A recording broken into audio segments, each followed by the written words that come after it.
If I could give every kindergarten teacher one thing to make classroom management easier for next school year, it would not be a behavior clip chart. It would not be a giant reward system. And honestly, it wouldn't be another list of classroom management strategies to try. It would be simple visual systems. Because after years in kindergarten classrooms and supporting teachers, I really believe one of the biggest reasons classroom management feels exhausting is that too much of classroom management depends on the teacher constantly talking, reminding, redirecting, and holding it all together all day long. That is exhausting and a recipe for disaster. So in today's episode, I want to talk about why simple visual systems can completely transform classroom management in kindergarten and the small shifts that can make your classroom feel calmer, more predictable, and so much less overwhelming next school year. Let's dig in.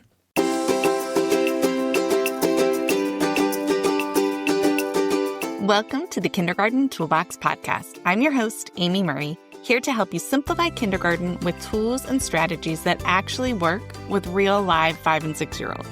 Let's dive into your shortcut to calmer days and more confident writers.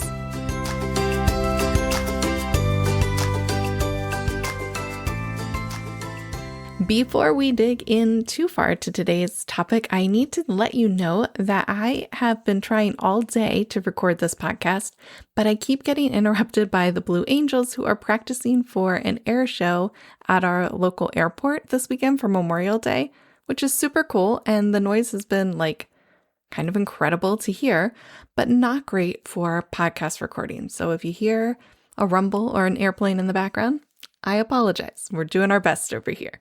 All right, back to today's topic, using visuals so the teacher does not become the classroom management system. I think one of the biggest classroom management mistakes teachers make without even realizing it is becoming the system themselves.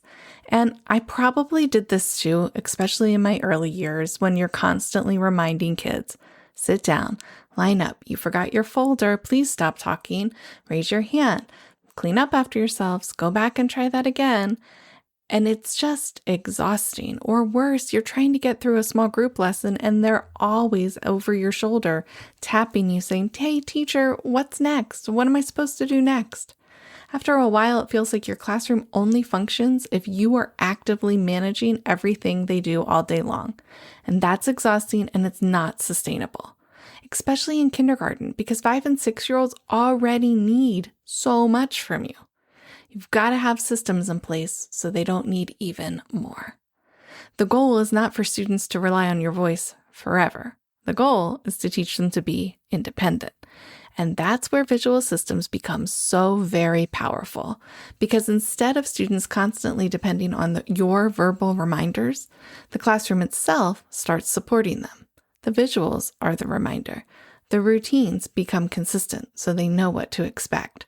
The system is a built-in reminder, and suddenly you're not carrying the entire classroom on your shoulders all day long. One thing I think we sometimes forget in kindergarten is that students are still learning how school works and learning how to be students. A lot of our behavior issues are not actually defiance. Sometimes students genuinely forget routines, miss the verbal directions, or can't follow 3-step directions verbally. They get distracted, struggle with transitions, or they don't fully understand expectations yet. Honestly, long verbal explanations usually don't help very much. But visuals do. When students can see what to do, what the expectation looks like, what comes next, how the routine works, it reduces so much confusion. That's why visuals are such a huge part of effective kindergarten classroom management. Visual schedules, visual routines, visual expectations. What about your noise level, right? Visual behavior supports built in. Those simple systems help students feel more successful because they know what's expected of them.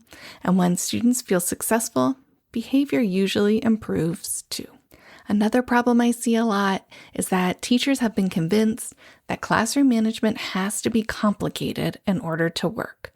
Like we need giant complex reward systems with different levels, or complicated behavior tracking, elaborate charts or ticket systems, multiple incentives running at the same time, a full school store in every classroom.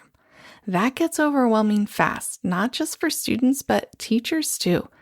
Simple systems are usually the systems that we can actually stay consistent with. And consistency matters way more than complexity.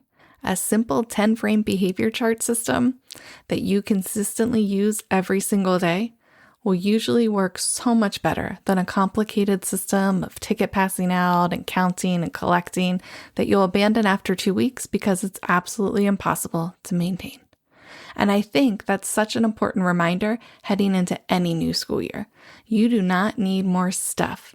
You need systems that are simple enough to actually use consistently.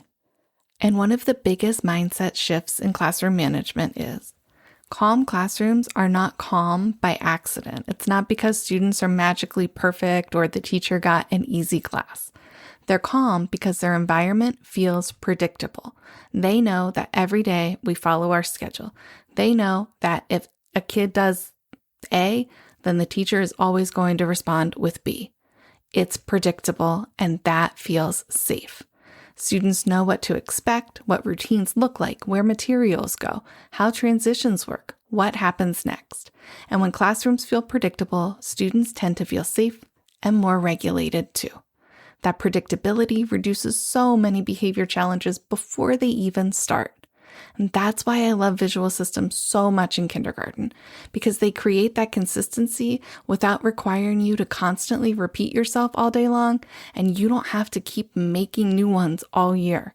Once you've made them and you've done the initial prep work, you can use them for years to come. And that, my friends, is exactly why I created the Kindergarten Behavior Blueprint, because I know how exhausting it feels when classroom management depends completely on you all day long.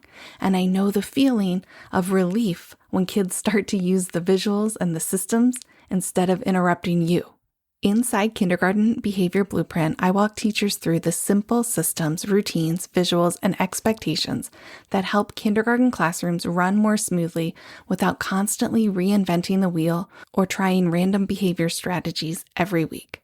Because classroom management should not feel like survival mode every single day. And if you're already thinking ahead to next school year and wanting to feel calmer, simpler, and more manageable, then Kindergarten Behavior Blueprint is a really great place to start. I'll link everything down in the show notes for you. And as always, I hope this episode helped you feel a little more confident and a lot less overwhelmed heading into your day. Talk to you next week. Thanks for listening to the Kindergarten Toolbox. I'm Amy Murray, and I'm so glad you're here. Be sure to check the show notes for all the links and resources from today's episode. For even more tips, tools, and support, head to teachingexceptionalkinders.com or connect with me on Instagram at teachingexceptionalkinders. If you enjoyed this episode, please follow along and subscribe to the show and take a minute to leave a review. It helps other kindergarten teachers to find us too. Teaching kindergarten is tough, but you're not alone. Here's to calmer days and more confident writers. You've got this.